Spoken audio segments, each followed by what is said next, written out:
Hi, my name is Anna Ritz, and I'm a professor at Reed College in Portland, Oregon.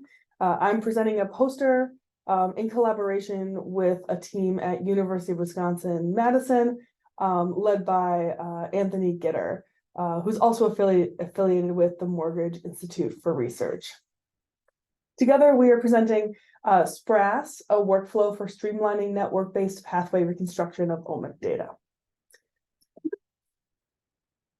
So I probably don't have to tell this audience that biological networks have been extremely useful for helping make sense of omic data by integrating omics data in with these networks. We can understand kind of a systems level insights into biological events and biological processes within the cell. And specifically, we're talking about protein-protein interaction networks or molecular interaction networks. There's a ton of algorithms that aim to connect genes or proteins of interest from omic data within a background interaction network. We have coined these pathway reconstruction methods that are trying to find a subgraph of this much larger graph that connects many of these genes or proteins of interest coming from transcriptomic data, proteomic data, GWAS data, et cetera, together. While there are many methods that exist, they are rather slow to be adopted by the systems biology community. And in part, that's because there are many kind of dependencies and kind of issues that users have to overcome in order to run each one of these methods. So for example, here are two different algorithms, a shortest path algorithm called PathLinker and a Steiner Forest algorithm called omics integrator. That each have, different dependencies, different parameters that the user must set, different input files, even though we're passing in essentially very similar background interaction network data, as well as different output files. Even though these two algorithms aim to connect genes or proteins of interest within a much larger interaction network, there are a lot of kind of details for each single one that makes it kind of hard for users to run easily. So in response to this, we have developed SPRAS, which aims to kind of hide all of these dependencies, parameters, et cetera, so users can run multiple algorithms in one shot. The main ideas here of SPRAS, the signaling pathway reconstruction analysis streamliner, is that we have a universal input format and a universal output format, and a single configuration file. And this allows us to run many methods with many parameters on many different data sets in one configuration specification.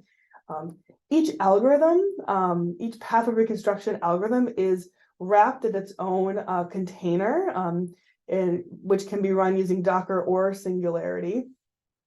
And the whole kind of framework is managed with a workflow manager called SnakeMake. All right, so far we have implemented wrapped a number of these algorithms in SPRAS. That's the top table. There are many different types of graph algorithms that are used, from Steiner Forest to shortest path to min-flow, approximation algorithms, and so on. And also that right column tells you kind of what dependencies that SPRAS has kind of hidden under the hood for users. So SPRAS has wrapped software that's written in C++, in Java, in Python, in old versions of Python, in old versions of Python modules. We also have implemented as a SPRAS team a few of these algorithms that are just useful for analysis in the context of all these different methods. We're currently integrating a number of random walk approaches as well as another shortest path method. Okay, so I just want to give you a taste of what this configuration file is in order to be able to specify all these methods, all these parameters, all these different data sets. So we have an algorithm section where we can specify each algorithm as well as different sets of parameters, and we can look at all combinations of these parameters. We also have a datasets section that can label provide different input files for different datasets. And then SnakeMake will take this configuration file and develop, determine the system of rules that are needed in order to run all of these algorithms with all these parameters on all these different data sets. So this is a generated SnakeMake workflow from the config file on the left that includes preparing the inputs to be specialized for each method, running the method, parsing the outputs, visualizing and downstream analysis, as well as logging. So as one example, we ran that configuration file plus a few other parameter combinations on a data set that's looking at phosphorylation data in response to EGF signaling.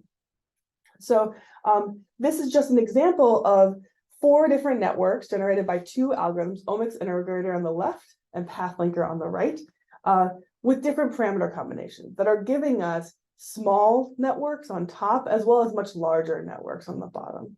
One of the additional downstream analyses is now some clustering that we've implemented. And so we can also look at, kind of how these networks compare, all of these output networks compare on kind of a hierarchical clustering tree. And you can see that this small pathlinker output with k equals 20 actually gets clustered with the more sparse omics integrator networks. We also have an ability to generate cytoscape sessions of all these networks, so you can open them all in cytoscape and interact with them. All right, so please come by the poster. I would love to talk with you. Also, feel free to contact me or Anthony Gitter if you are interested in these algorithms, if you have an algorithm that you would want us to wrap, and feel free to check out our GitHub repo that contains all instructions in order to run it. Thanks for your attention.